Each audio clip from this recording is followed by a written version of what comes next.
Hello students, आज हम पढ़ेंगे फैब्रिक की टियर स्ट्रेंथ क्या होती है, उसे किस तरह से मेज़र किया जाता है। इसके अलावा हम फैब्रिक की बस्टिंग स्ट्रेंथ के बारे में भी जानेंगे।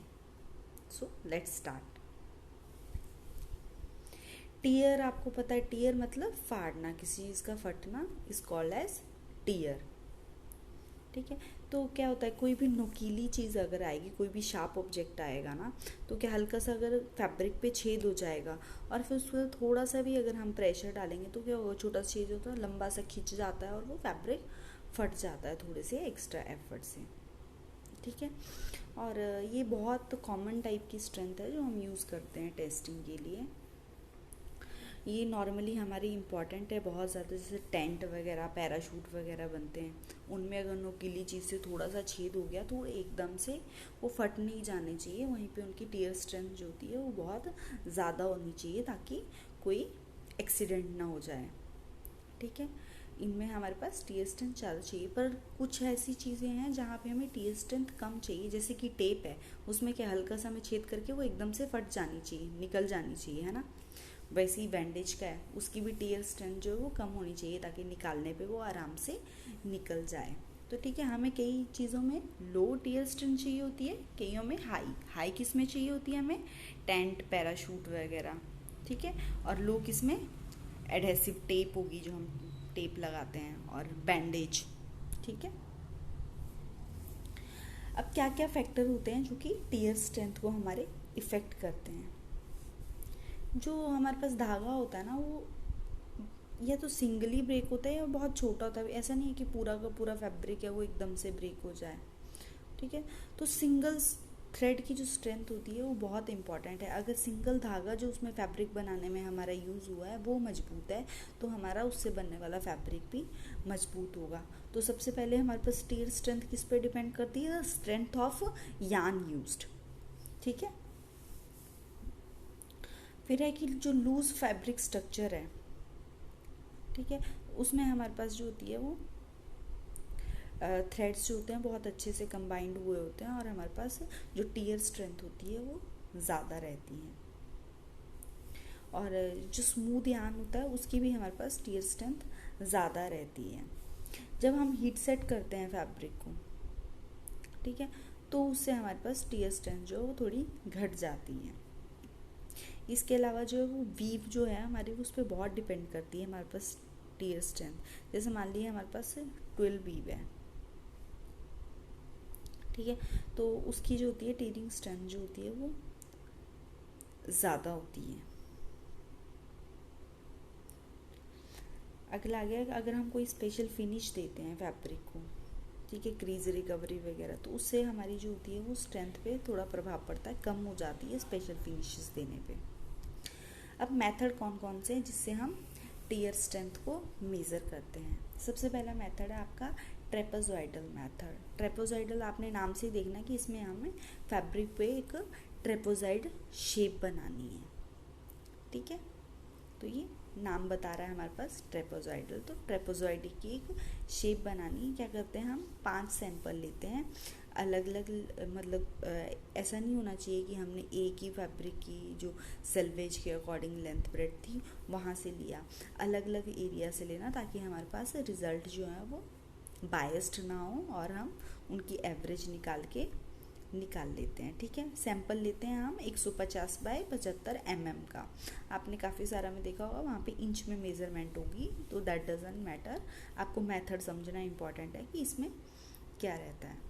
ये देखो फिगर में देखते हैं हम, ये हमने सबसे पहले फैब्रिक ले लिया 150 बाय 75 mm का, हमने ये रेक्टेंगुलर शेप में लिया फैब्रिक।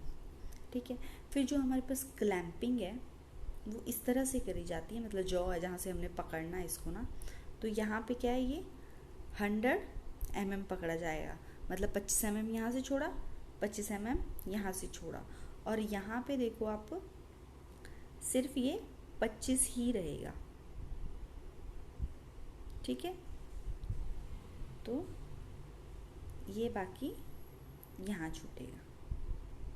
ठीक है, 67.5 जितना आया, ठीक है, यहाँ पे, तो ये ट्रेपेजॉइड इससे शेप बन जाती है हमारी। ठीक है, फिर क्या करते हैं, हल्का सा यहाँ पे हम कट लगाते हैं। ये लगाया हमने कट 15 mm का, ये टोटल हमारी 75 थी। ठीक है, तो ये 15 का लगाया और 60 में जो है वो बंधा है, तो वो इस तरफ से है।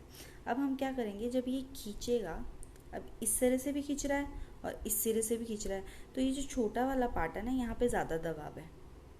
ठीक है, ज़्यादा प्रेशर पड़ रहा है, यहाँ ज़्यादा दबाव है, तो क्या होगा, ये हल्का सा हमने इसको कट तो लगाया ही था यहाँ पे, तो क्या धीरे धीरे धीरे धीरे करके यहाँ से फटना चालू होगा। वो कितना हमें फोर्स लगाना पड़ रहा है उसके लिए, तो हमारे पास रीडिंग आ जाती है कि उसकी टीयर स्ट्रेंथ कितनी है, मतलब फटने की स्ट्रेंथ कितनी है, वो किस तरीके से फट रहा है।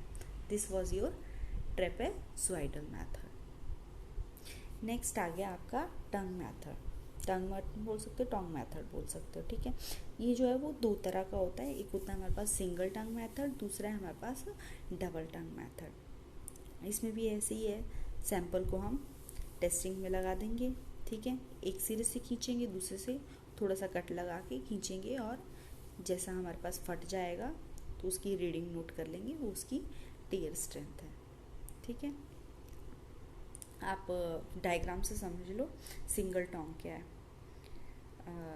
मेज़रमेंट आपको बाद में बता देंगे कितने बाय कितने का था। ठीक है, रेक्टेंगुलर शेप में ही था हमारा, सैंपल लिया हमने। ठीक है, उसके बाद क्या किया हमने, इसमें कट लगाया और एक सिरा हमने एक क्लैंप पे पकड़ लिया और दूसरा सिरा हमने दूसरे क्लैंप पे पकड़ लिया, और फिर इस पर हमने प्रेशर लगाया, फोर्स लगाया, और फिर इसकी टीयरिंग स्ट्रेंथ आ जाएगी। उसी तरह से डबल टोंग में क्या है, हमने सैंपल को बीच से काटा है। यहाँ पे क्या था, एक मिड में काट लिया, ख़त्म। यहाँ मिड से इस तरह से दो टुकड़े करे। ठीक है, यहाँ पे तो एक ही कट लगाया था, यहाँ पे पूरा हमने रेक्टेंगुलर शेप में काटा, और क्या करा, उसको एक सिरा जो काटा हुआ हिस्सा था उसको एक तरफ से हमने जॉ में पकड़ लिया, और जो हमारे दो हिस्से थे पुराने, ठीक है, उसको हमने अलग जॉ में पकड़ लिया, और फिर उसकी मेज़रमेंट करके हम उसकी टीयरिंग स्ट्रेंथ निकालेंगे। सबसे पहला हमारे पास सिंगल टंग मेज़रमेंट आपको दे के रखी है हमने, ये 50 बाय 200 का लिया, बीच से यहाँ पे हमने 100 mm का कट लगाया, और 25 तक जो है हमने 25 mm तक जो है वो रोक लिया था। फिर क्या करेंगे, एक सिरा जैसे हमने पिछले डायग्राम में था, एक सिरा यहाँ पकड़ा, एक सिरा यहाँ पकड़ा। ठीक है, वही एक सिरा यहाँ पकड़ेंगे, दूसरा सिरा यहाँ पकड़ेंगे, और उसको खींचेंगे, फोर्स लगाएंगे, तो उसके वो फटना चालू हो जाएगा, तो हमारे पास रीडिंग आ जाएगी टीयर स्ट्रेंथ की। नेक्स्ट है हमारे पास डबल टोंग। डबल टोंग में आपको बताया था कि बीच में से निकाला जाता है। ठीक है, तो यहाँ पे इस तरह से बीच से हम काट लेंगे और उसको खींचेंगे, तो टीयर स्ट्रेंथ आ जाएगी। नेक्स्ट है हमारा बस्टिंग स्ट्रेंथ। क्या है बस्टिंग से, आप समझ रहे हो, किसी भी चीज़ पे, जैसे ये बस्टिंग स्ट्रेंथ जो मेनली फैब्रिक पे तो कम होता है, ये हमारा ज़्यादा कार्डबोर्ड जितने भी हमारा पैकिंग मटेरियल रहता है उसमें हमारी बस्टिंग स्ट्रेंथ करना हमारे लिए बहुत इंपॉर्टेंट है। क्या होता है, कार्टन जो होता है वो ट्रांसपोर्टेशन वगैरह में फट जाते हैं।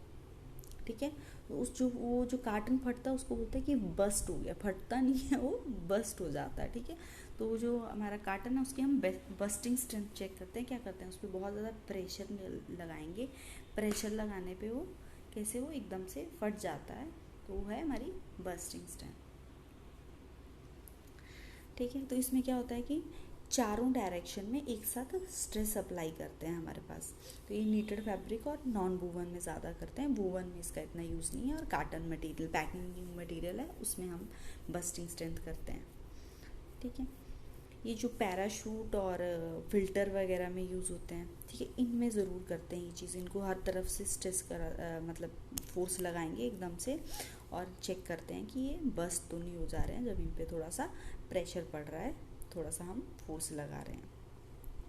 ठीक है, इसके अलावा जैसे हम पैंट वगैरह पहनते हैं, कोई टाइट होगी तो क्या होता है, घुटनों की तरफ से वो फट जाती है, तो घुटनों की एल्बोज़ की तरफ जो है वो टेस्टिंग करी जाती है, ताकि पहनने पे जो है वो फैब्रिक एकदम से फट ना जाए। ठीक है, मेन घुटनों पे और यहाँ कोहनी में होता है आपका। ठीक है, क्योंकि यहाँ पे ज़्यादा हम करते हैं ना, बेंट होते हैं एकदम से, तो वहाँ पे हमारी बस्टिंग स्ट्रेंथ चेक करी जाती है।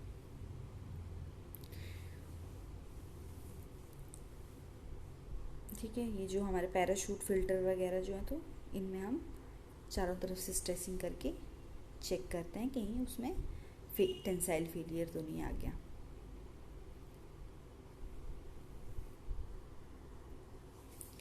तो इसको हम मेज़र करते हैं डायफ्राम से, इसको बोलते हैं हम हाइड्रोलिक बस्टिंग स्ट्रेंथ टेस्टर। ठीक है, तो इसमें हमारा क्या करता है, इस तरह का हमारे पास इंस्ट्रूमेंट है ये। यहाँ पे क्या है, ये जो ब्लू दिख रहा है आपको, ये हमने यहाँ पे रखा है सैंपल लेते हैं हम 113/30 का।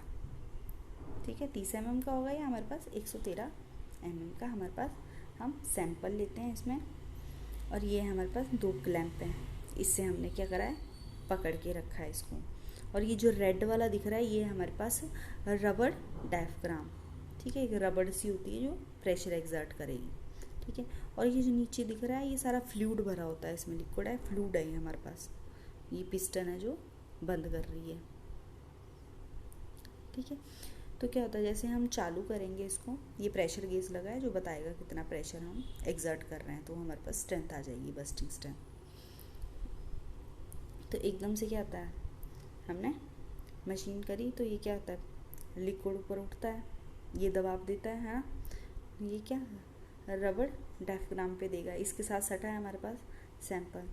एक पॉइंट आएगा जब यहाँ पे ये फैब्रिक जो है वो बस्ट हो जाएगा, तो वहाँ पे हम उसकी रीडिंग नोट कर लेते हैं और हमारे पास आ गई उसकी बस्टिंग स्ट्रेंथ। ठीक है, यही दिया गया कि स्पेसिमन हमने लिया 30 mm और 113 mm का।